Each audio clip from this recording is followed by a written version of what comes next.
On est à moins une minute des 7 heures. C'est une heure de moins en temps en heure GMT. On va retrouver naturellement Monsieur Ghislain Pierre-Essonneau depuis Yaoundé pour la première partie de la revue de presse, la lecture transversale des unes des journaux qui ont été publiés ce jour dans la capitale politique du pays. C'est tout de suite. Ah oui, GPE, oui, le GPS l'a localisé, il ouvre le bal, bonjour à vous. Et Chipkyo Michael prend le relais pour cette partie d'information. Voilà, bonjour Aimé, bonjour Patricia, j'aime à le rappeler, je vous accueille à Yaoundé le cœur enflammé de joie et c'est une habitude. Je vous accueille vous mais également nos millions de téléspectateurs, ceux du Cameroun et du monde entier qui sont tous chargés fort d'informations. Bienvenue à cet exercice, c'est la première partie de la revue de presse. Eh bien, voici un rebondissement, mais un rebondissement textuel dans l'affaire dite de nomination des directeurs généraux d'entreprises publiques, des membres des conseils d'administration, mais également des présidents de ces conseils d'administration. Nouveau rebondissement parce que Cameroun Tribune est allé chercher loin là-bas à Douala, question de rencontrer le professeur Magloire Ondoa. Il est constitutionnaliste par ailleurs, recteur de l'université qui porte le même nom, c'est-à-dire l'université de Douala. Il se prononce sur la question ce matin, en s'appuyant d'ailleurs sur le principe de la hiérarchie des normes juridiques. Le professeur Magloire Ondoa explique que le débat n'a pas lieu d'être en l'état actuel des choses. Si la loi de juillet 2017 limite le mandat des dirigeants des établissements publics au Cameroun à 600 pour ce qui est des membres de conseil d'administration et à 9 ans pour ce qui est des directeurs généraux et directeurs généraux adjoints, eh bien, il reconnaît la prééminence du président de la République en la matière, en vertu précisément de l'article 8 de la loi fondamentale pour parler de la Constitution, selon lequel le président de la République nomme à tous les emplois civils et militaires. La deuxième une du quotidien camerounais à Capitaux Public, Cameroun Tribune, édition de ce mercredi, vante déjà les mérites des personnalités qui ont été portées hier à des charges, notamment à la tête de la SIC, la Société immobilière du Cameroun. Il s'agit de Sadaouna Amadou, qui a donc été porté à la charge de directeur général, tandis que la ministre Célestine Ketcha-Cortès, en charge de l'urbanisme et de l'habitat, a été faite présidente du conseil d'administration. Premier chantier, 10 000 logements sociaux. C'est devenu un calvaire pour certains Camerounais que de pouvoir se loger. Voilà donc un chantier sur lequel vont devoir s'atteler ces personnes qui ont été portées hier à la tête de cette entreprise nationale pour parler de la société immobilière du Cameroun. Et pour le soir, également en kiosque ce matin, il s'agit d'un duo gagnant pour parler justement de ces deux personnalités qui ont été nommées hier. Le soir parle d'un duo gagnant qui arrive justement à la tête de la SIC, dont la création remonte, on s'en souvient, à 1952, peu avant les indépendances,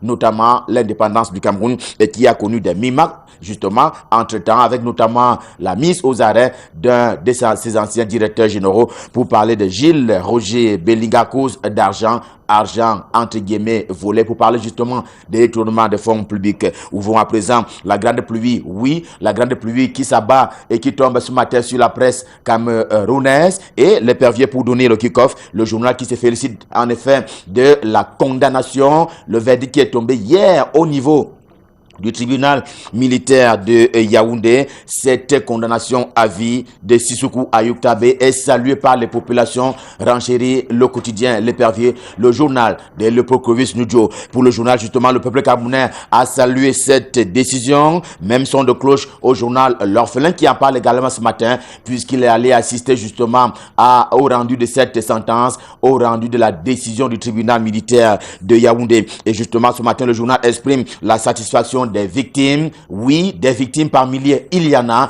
D'ailleurs, certains journaux annonçaient à des milliers en termes justement de victimes et même en termes de perte de vies humaines. Satisfaction qui a donc été captée par le journal L'Orphelin suite justement à la sentence qui a été prononcée hier au niveau du tribunal militaire de Yaoundé. Tel un ouf de soulagement, les cris ont donc poussé de la part de certains Camerounais, notamment originaires des régions du nord-ouest et du sud-ouest camerounais, à la suite justement de cette sentence qui est donc tombée. Génération Libre, également en kiosque ce jour, en parle, lui aussi se félicite de ce travail du tribunal militaire camerounais, avec notamment la participation de juges. Et pour parler de juges, il s'agit bien d'une décision qui a été prise par Jacques Baudouin-Missé, qui a donc été sans pitié, peine de prison à vie et paiement de 250 milliards de francs CFA au titre justement,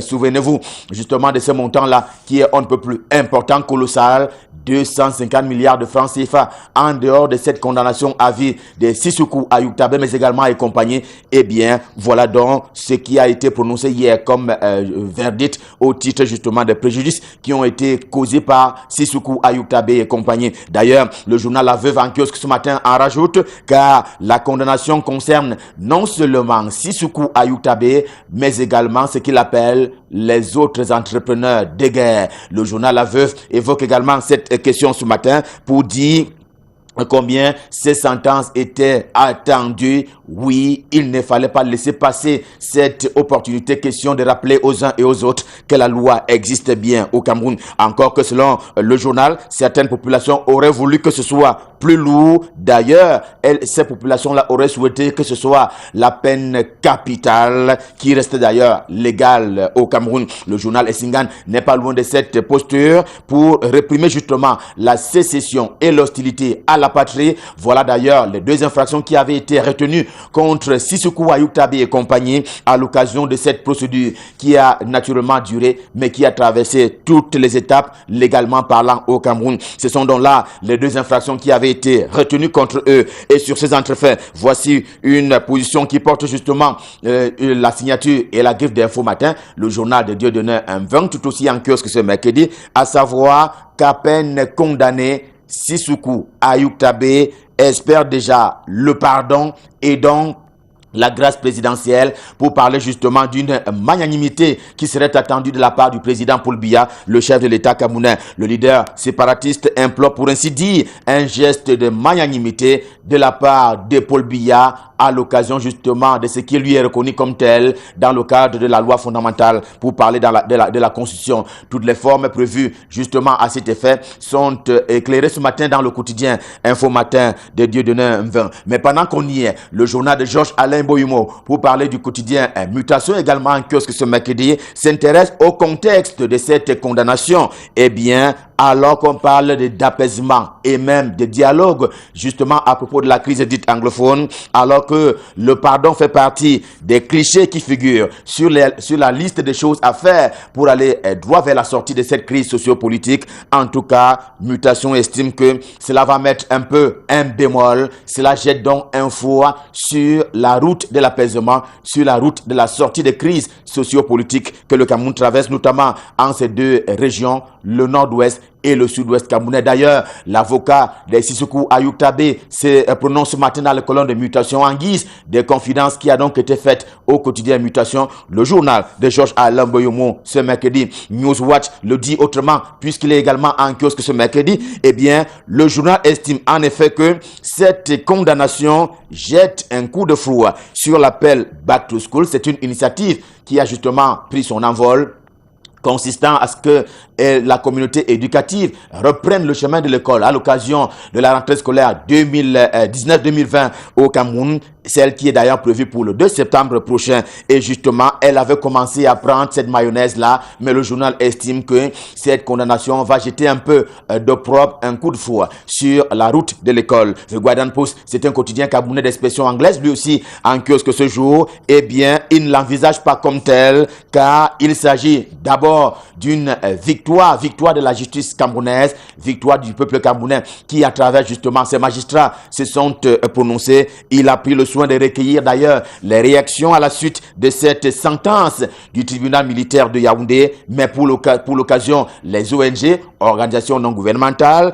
qui sont notamment chargées de défendre les droits de l'homme, la société civile comme les hommes politiques auprès de qui le journal s'est rendu, se prononcent ce matin et ils estiment que la décision n'est pas du tout opportune, quoique étant bonne question de restaurer l'ordre et que force doit revenir à la loi. Eh bien, il y a cette sentence qui est légale, mais ils estiment, en se prononçant ce matin dans les colonnes du quotidien camerounais d'expression anglaise The Guardian Post, ils estiment donc que cette décision n'est pas du tout opportune en vertu du contexte actuel. Le quotidien bleu, c'est le jour du jour. Le journal d'Aman Mana traite de cette question, mais en plus, il est préoccupé par ce qu'il est convenu d'appeler au Cameroun les délestages, ce qui se porte d'ailleurs bien sous le ciel de la capitale camerounaise Yaoundé. Les délestages se portent plutôt bien avec cette question. qui va payer la note des dommages. Justement parce que à la fois il y a des faits qui sont recensés, le matériel des radios de Yaoundé, il y a des denrées alimentaires, il y a même des objets électroniques des maisons qui sont souvent très endommagés et ainsi bousillés à l'occasion des rentrées de l'électricité qui n'est pas du tout faite de façon douce. Alors la question qui est formulée ce matin par le Quotidien Bleu est celle de savoir qui va donc finalement payer la note à l'issue justement du rétablissement qui est en cours de cette électricité pour ce qui est de la capitale gabounaise. C'est donc une question qui se pose au plan économique. Et justement, en la matière, Éco Matin ce matin, c'est un quotidien gabounais qui traite des questions économiques et financières. Il est donc disponible ce matin et ce matin, il croise le verbe sur une note d'optimisme, à savoir que les devises sont de retour sur la base de ce que la BEAC, la Banque des États de l'Afrique centrale, a acquis au 31 juillet dernier. Rappelle encore le journal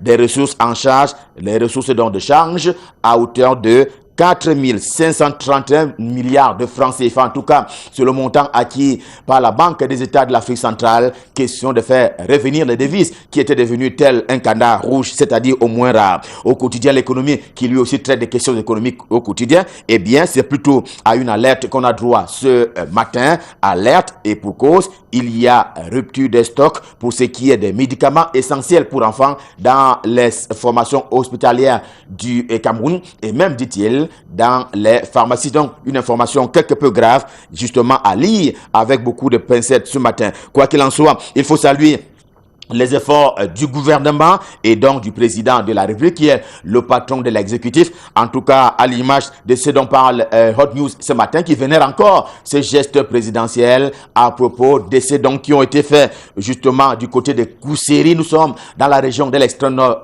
du Cameroun. Eh bien, le journal se souvient qu'il y a donc ces dons qui ont été faits par le président de la République et aujourd'hui on les résume en termes de montant à 200 millions de francs CFA. C'est donc des dons qui sont parvenus au comité de vigilance via le gouverneur de la région de l'extrême nord, Mindjiyawa Bakari, justement au nom du président de la République. Et à propos de la secte terroriste Boko Haram, eh bien le journal L'Équation également en kiosque ce jour donne la parole à un universitaire. Eh bien il s'agit du docteur Moussa Oumarou qui intervient dans les colonnes du journal ce matin.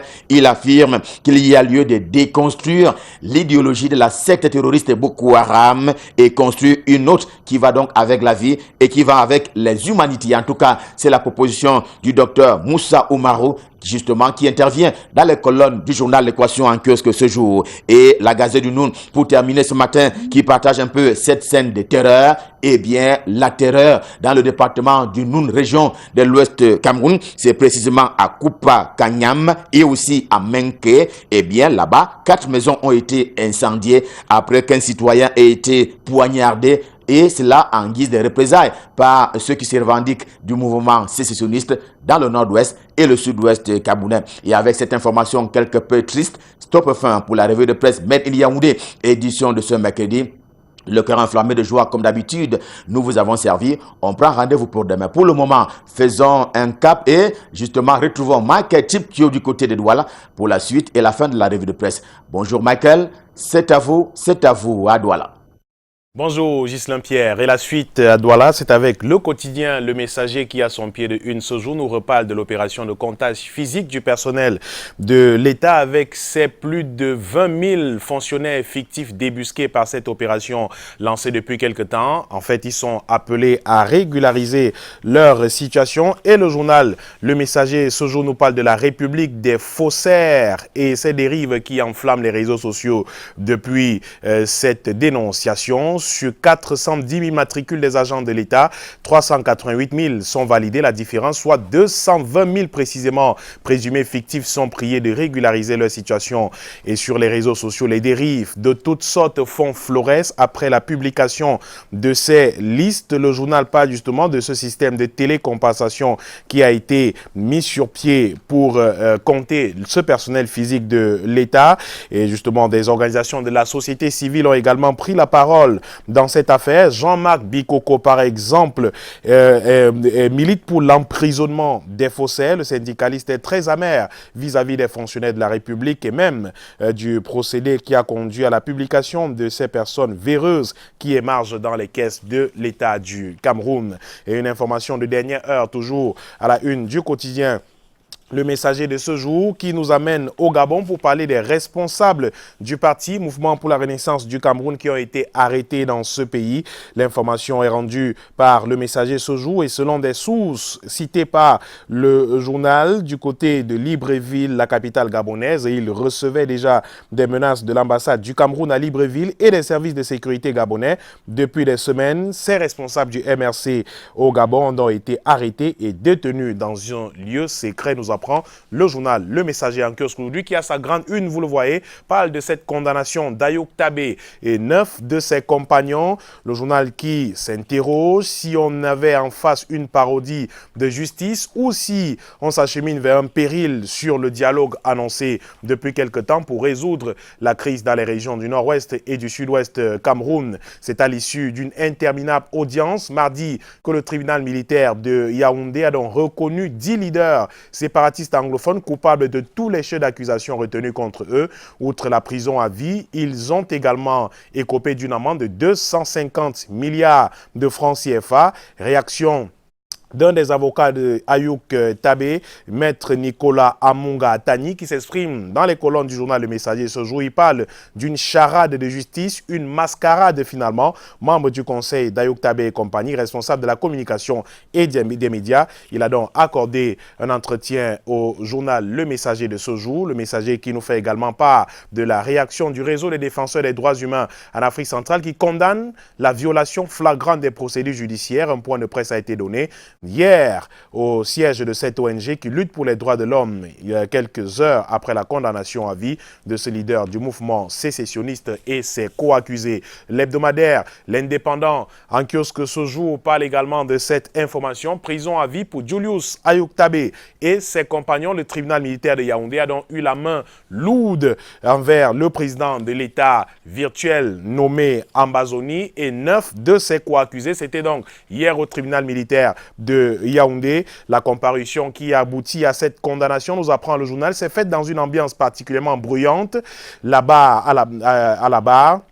Ils ont multiplié des chants de protestation. La demande de récusation du juge n'ayant pas été agréée, le tribunal militaire a finalement retenu les faits d'apologie de terrorisme, l'hostilité à la patrie et le financement des actes terroristes. Ces chefs d'accusation sont passibles de l'emprisonnement à vie à la lumière de la loi antiterroriste dans notre pays. Et le journal qui parle justement d'Ayouk Tabé et ses co-accusés qui ont 10 jours pour interjeter appel. Les juristes sont unanimes sur les maigres chances de voir ce verdict être révisé.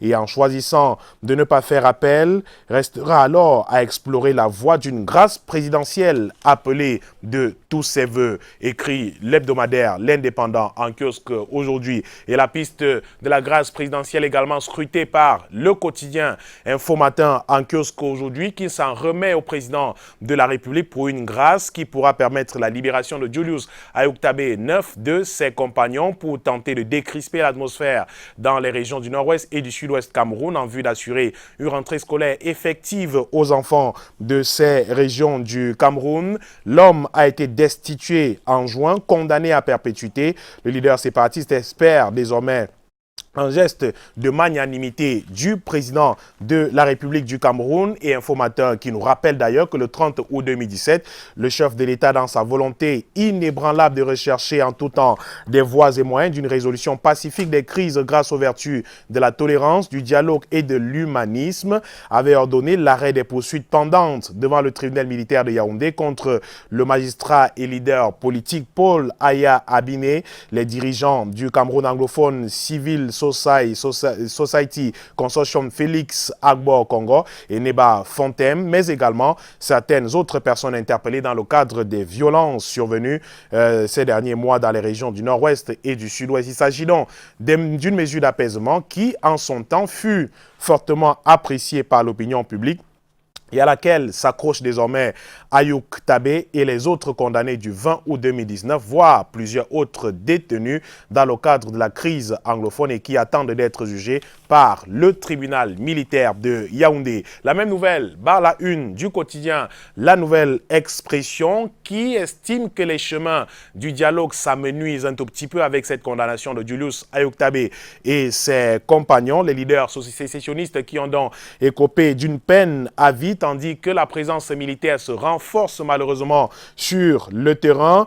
Les régions du nord-ouest et du sud-ouest du Cameroun où la rentrée scolaire est désormais compromise, écrit le journal La Nouvelle Expression, les défenseurs des droits humains qui sont également contre cette peine à vie. Le journal qui parle justement de certains responsables de la société civile et même ceux qui se présentent comme des défenseurs de la cause anglophone et qui a interrogé par exemple John Ba Akuro. Pour lui, il est très évident que le pouvoir de Yaoundé sait et est convaincu qu'il ne peut pas avoir rentrée scolaire dans les régions du nord-ouest et du sud-ouest du Cameroun. Il est rejoint dans cette position par certaines formations politiques comme le CPP d'Edith Kawala qui rappelle qu'il est de la responsabilité du régime de Yaoundé de faire en sorte que les écoles reprennent dans les régions du nord-ouest et du sud-ouest et que tous les enfants camerounais puissent aller à l'école, et une campagne qui a cours sur le terrain en ce moment en vue de ramener les parties prenantes à reprendre l'école dans les régions anglophones menées par le gouvernement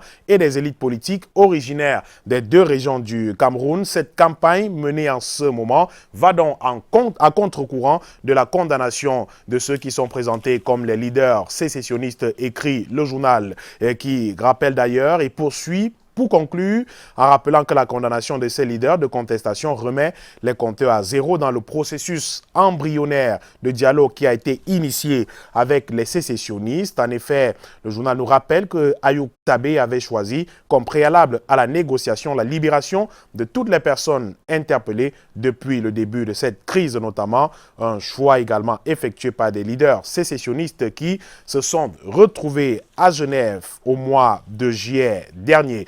La suite arrive toujours au tribunal avec La Nouvelle Expression qui nous parle de l'audience de Maurice Kamto, la première audience qui aura lieu en septembre prochain. Le président du Mouvement pour la Renaissance du Cameroun et compagnie ont été notifiés par le juge du tribunal militaire de Yaoundé. Hier, les prévenus sont de nouveau dans leur quartier de la prison principale de Konengi après quelques heures passées au tribunal militaire de Yaoundé hier après-midi, des heures qui ont permis aux juges d'instruction de leur notifier la date de la première audience dans l'affaire qui les oppose à l'État du Cameroun. Le tribunal militaire entendant, écrit le journal, poursuivre l'instruction alors que les accusés ont interjeté appel de l'ordonnance du juge d'instruction du tribunal militaire de Yaoundé devant la chambre de contrôle de l'instruction de la cour d'appel du centre. Ils contestent l'ordonnance du 11 juillet 2019 déclarant un non-lieu pour 62 personnes maintenues en prison, 104 militants du MRC et leurs alliés, et jugeant le tribunal militaire compétent pour juger les personnes interpellées. La prochaine audience à la cour d'appel du centre devra avoir lieu le jeudi 22 août prochain, nous apprend le quotidien La Nouvelle Expression, qui parle également de ces nominations intervenues hier à la Société immobilière du Cameroun. La SIC est confiée au MINDU, au ministère du Développement urbain et du ministère de l'Urbanisme et du Développement urbain. C'était donc au cours d'une session extraordinaire du conseil d'administration de la Société immobilière du Cameroun. Et donc, Gabriel Bengono a été viré. Le nouvel ancien directeur général de cette entreprise publique chargée du secteur de l'immobilier quitte un poste qu'il occupe depuis 2012.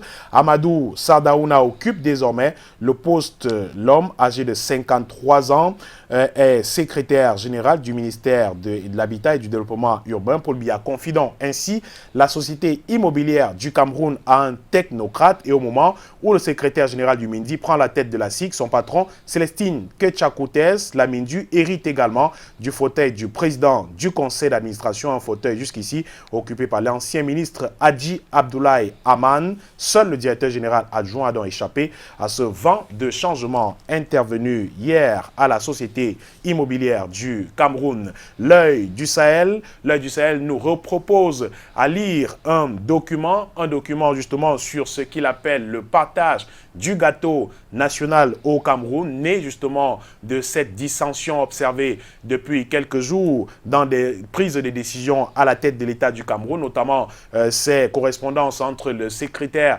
général de la présidence de la République adressé au secrétaire général des services du Premier ministre. Le journal nous propose une fois de plus ce jour un document dans son édition spéciale actualisée consacrée à la répartition des postes de responsabilité entre les fils et filles du Cameroun, dénommé partage du gâteau national. Et comme critère de sélection, le journal a retenu des fonctions civiles et militaires qu'il estime être les plus importantes de la République et qui sont attribuées ou inspirées par le chef de l'État et son Premier ministre. Aussi, les inspecteurs généraux et conseillers techniques des ministères n'ont pas été pris en compte dans ce document, tout comme les directeurs et assimilés des ministères et autres structures publiques et parapubliques. La répartition par nom, par région et de nombreuses personnes à travers le Cameroun tout entier, par région également. C'est donc un document de 7 pages à lire et à conserver, publié par le journal, le tri-hebdomadaire régional d'information du Nord Cameroun, l'œil du Sahel en kiosque aujourd'hui.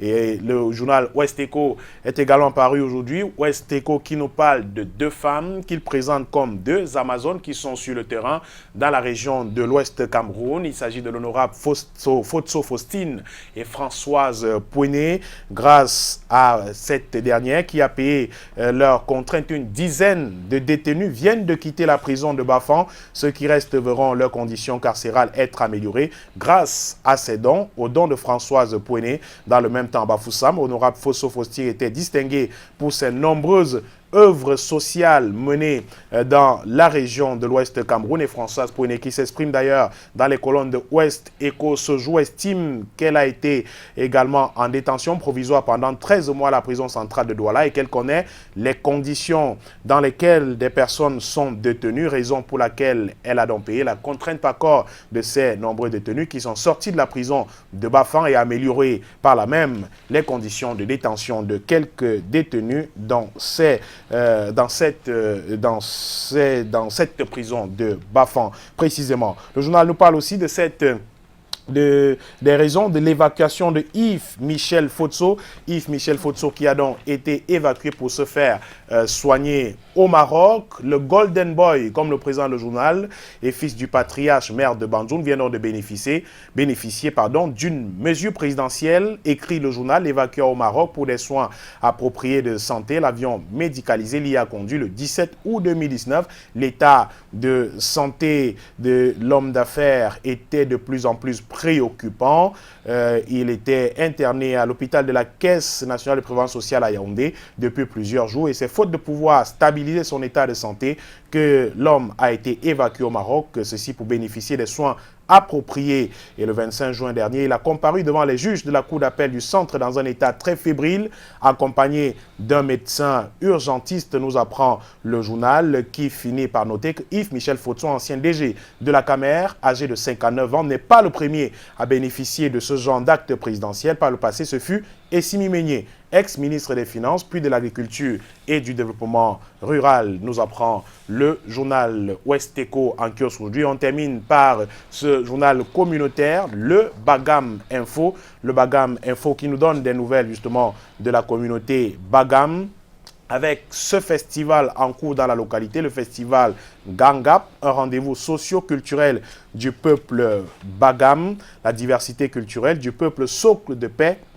du dialogue intergénérationnel et du développement durable. C'est sous ce thème que se célèbre donc la première édition du festival Gangap, prévue du 15 au 24 août prochain. Le festival a lieu d'ailleurs en ce moment à l'esplanade du Palais Royal Bagam, dans l'arrondissement de Galim, département des Bamboutos, région de l'Ouest Cameroun. Le journal nous fait également écho de cette sortie du ministre des Transports, sortie relative justement à une réunion tenue à Yaoundé pour désamorcer une grève qui était annoncée par des syndicats de transport au Cameroun et réunie autour du ministre des Transports Transports, le ministre délégué au ministre des Transports, le ministre du Travail et de la Sécurité sociale lors d'une réunion tenue hier dans la capitale camerounaise. De nombreuses résolutions ont été prises s'agissant du transport clandestin, du désordre urbain et de la délinquance routière. Un groupe de travail a été mis sur pied à cet effet depuis 6 mois après la phase de sensibilisation sur haute directive du Premier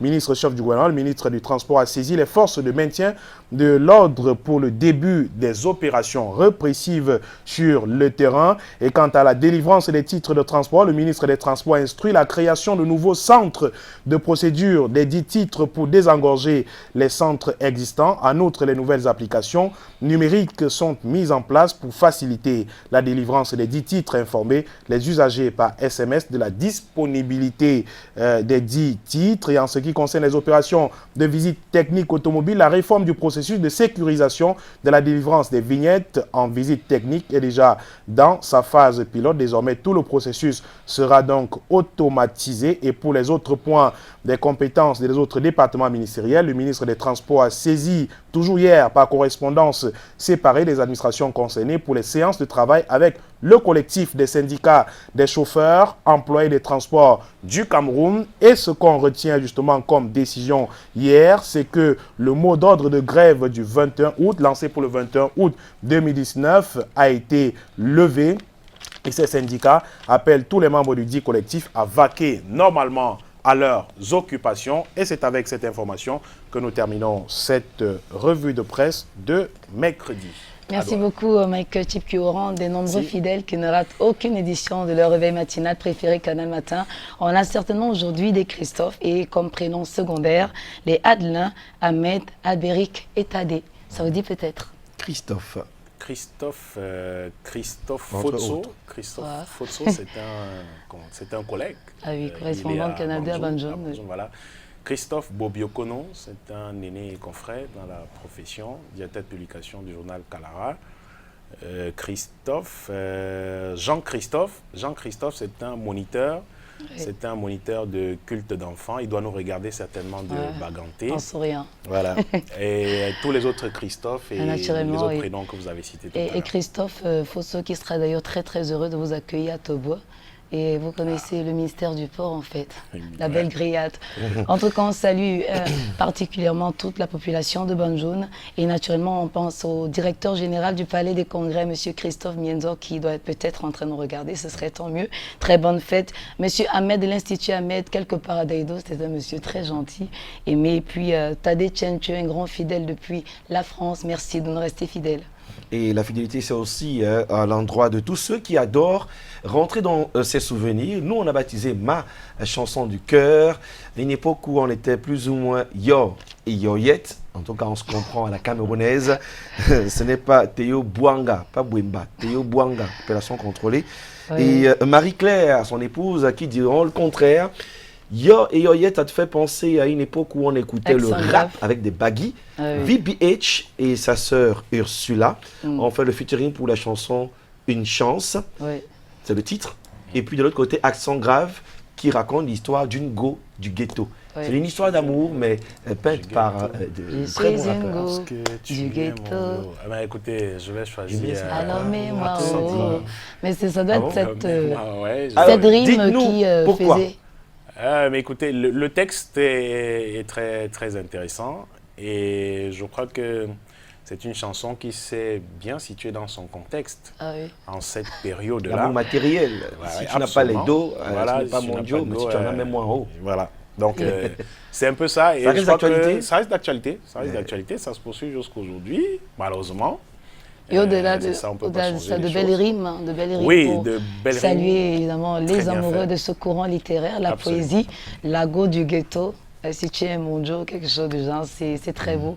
En tout cas, Michael Chipkio, demain sera un autre jour. On sera tout aussi heureux de vous accueillir ici. Eh bien, écoutez, je serai heureux d'être des vôtres. Ce sera avec le même plaisir, Patricia. Je vous en prie, merci. Alors, quelqu'un de particulier ce matin, que vous connaissez d'ailleurs, hein, on ne manquera pas de le mettre dans la liste de ceux qui ont un an de plus aujourd'hui. C'est le petit frère et puis la cousine, à savoir Ousmane Vini et Fifen Diane. Ousmane, Vini et Fifen Diane, vous avez 2 parts de gâteau à nous rapporter, hein, puisque ça passera par Michael Tipio, qui vous souhaite aussi Happy Birthday. D'accord. Allez. Il ne reste plus qu'à lui souhaiter de se porter comme un ange et demain il sera à 7h certainement pour la revue de presse. On se prend cette page colorée pour un clin d'œil particulier à tous nos annonceurs et juste derrière c'est les éphémérides suivis du regard sur l'actu. À toutes.